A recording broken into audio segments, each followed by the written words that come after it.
the title that we put. The names that we put in here specifically are names of the people that we suspect of the wrongdoing in terms of the crime. You will notice between Lieutenant General Sbiya and the Reds on the left, we have SAPS runners, DPCI, detectives, Vispol, crime intelligence, forensic service. We do not put names, but we put these categories of disciplines within the organization because we have the names of police officers that are working in this environment, that are facilitating things between General Sbiya and these criminal people. So we did not necessarily put their names on it, but because there are many, we for that reason. But for the National Commissioner, the divisional, the crime detection, forensic, the crime intelligence, we didn't necessarily put the names.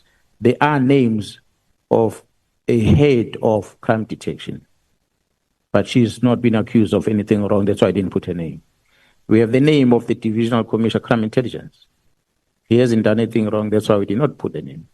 So even the linkage between General Cele and the national commissioner, what we are putting there in that arrow is an explanation. If you notice, there's a dotted line that says SSA. Yeah. Because we are told that SSA provided or enabled General Sbiya to be cleared by providing reports that clears the question marks that were asked by the City of Johannesburg. And as a result, then General Sbiya was cleared. That's why we have the dotted lines with the SSA to confirm whether has that been signed off by the DG at SSA or is someone within SSA who had no authority to sign that letter to clear General Sbiya and respond to both the City of Johannesburg as well as the National Commission.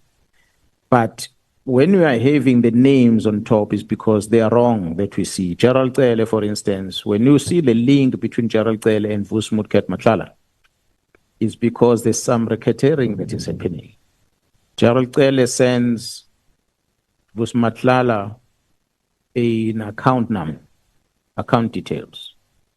Vusi Matlala deposit money into a private account, not Cele's account, someone else's account.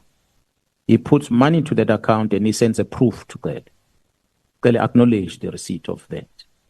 And then there's other further communication.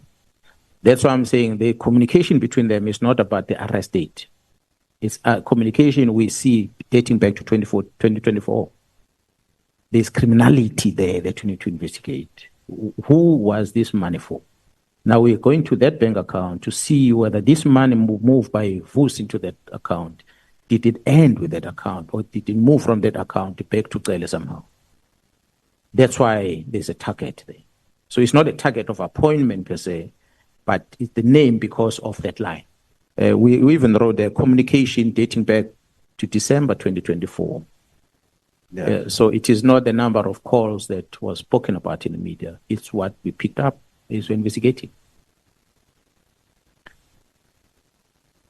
You'll notice we also on the right side of the very same graph, we have these agents of misinformation that we did not put their names.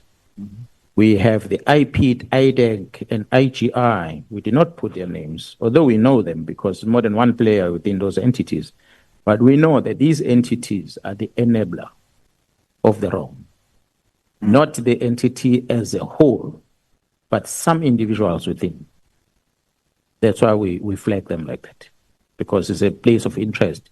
It's a web that we put up together, the chart that we made out to say, who are we focusing on when we are dealing with this chaos?